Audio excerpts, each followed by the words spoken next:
Hi, I'm John with 4.5, Internet Marketing for Property Managers, and this week I want to talk to you about your sales pipeline, or your sales funnel. If you think of it, pipeline, theoretically is a straight pipe that doesn't get bigger or smaller necessarily. A funnel starts big, gets small, and that's the way you need to think about it.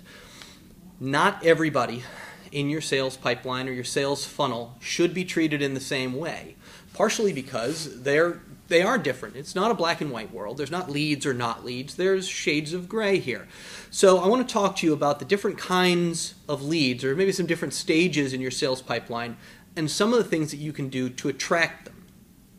And one of the concepts that I want to get at you here is the closer in they are to you, the further down the sales pipeline, the fewer people there are, the more likely they are to sell, the more it's worth spending your precious time on them. And time is the commodity that you don't get any more of. You've got only so many hours in the day, only so many hours in your life. You can throw money at things, but throwing time at it, that's tough. So we're going to think of ways to spend less time on the people further out while still keeping them in your orbit and bringing them closer in when it's necessary.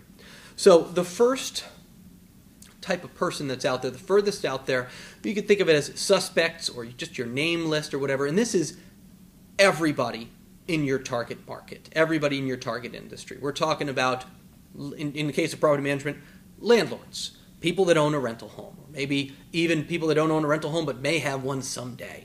That's everybody. You don't want to spend a lot of money on these because most of these people, the grand majority of them, are never going to do any business with you. But you want to get your name out there. You want to, be somewhere in their heads and try and draw them further in. And a great thing to do that is social media. Twitter, Facebook, Google+. These are great ways to put your name out there. Your website's doing some of this business as well, of course. But you're not spending a lot of personal time on them. It gets taken care of sort of elsewhere. You can pay people to do social media, whether it be an outside company like 4.5 or somebody within your own company. It's a good way to take care of that. Now, the next stage are people, of course, within the industry, but this is like a prospect here. But this is somebody that is looking for information on a problem that they've got. They need something being solved. Now, they may not know it's you or not. They may not be ready for property management yet, but they're getting there.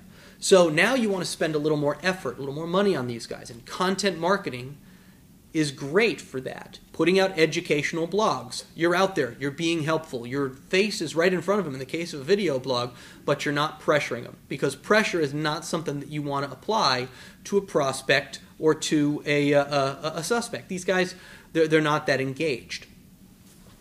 So now the next step in, this is a lead. This is somebody that maybe has filled in a contact form or been to your website, given you a phone call, especially if it's a decision maker that was looking for some information. Now that's a lead. This is somebody that is absolutely worth talking to and spending some of your time on. So in this case, fewer automated processes, more personal time. And the last step is just sort of a variation on this exact lead. This is somebody that's looking around. They may have called you, they've gotten in touch with you somehow, but they've also got a timeline. They want to take action. You want to get in front of this person as soon as possible and as often as possible without annoying them. So that may be great. Boom, may go all the way through. You've gotten them, you got the sale. But maybe you didn't. And maybe they didn't go to somebody else. Maybe they're just not ready yet. There's no reason to throw them back out, but push them back a little bit.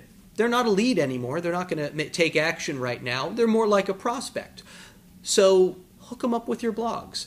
Get them, subscribe them to your drip campaign, your email drip campaign. If you're putting out a blog, send it out to all these guys that you just missed.